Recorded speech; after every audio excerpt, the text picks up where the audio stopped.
সকাল থেকে ক্রেতা ও ব্যাপারীদের পদচারণায় জমজমাট রাজধানীর খিলক্ষেতের কোরবানির পশুর হাট। তবে মফস্বল থেকে শহরে এনে গরু বিক্রি করতে এসে হতাশায় ফার্মের ক্ষুদ্র ব্যবসায়ীরা। আরও বিস্তারিত জানাতে সেখান থেকে সরাসরি যুক্ত হচ্ছেন সহকর্মী হাসিব পান্থ। হাসিব, সরকারি ছুটি শুরু হয়েছে, কোরবানির পশুর হাটের বেচাকেনা কেমন দেখছেন?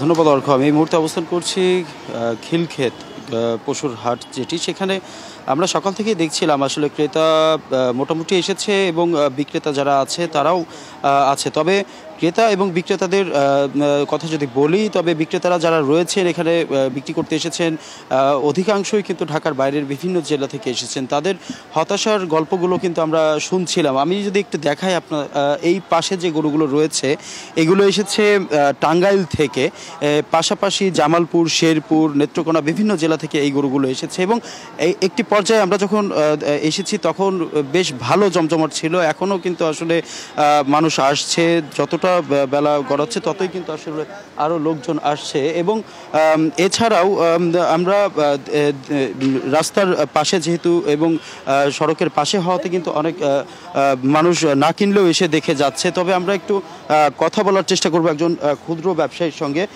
যিনি টাঙ্গাইল থেকে এসেছেন। আসলে আপনারা কেমন বেচা বিক্রি হচ্ছে এবং কবে এসেছেন?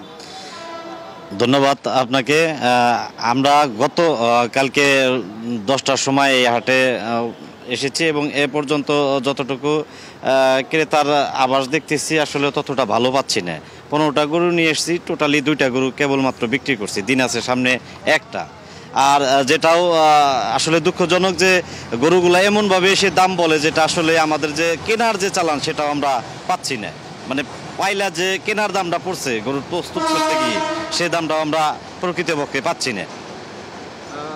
কথা বলছিলাম একজন খামারির সঙ্গে, যিনি টাঙ্গাইল থেকে এসেছিলেন। আমরা একটু কথা বলবো। কতগুলো গরু নিয়ে এসেছেন? আমি 14টা নিয়ে আসি, বিক্রি হয়েছে আমার 6টা।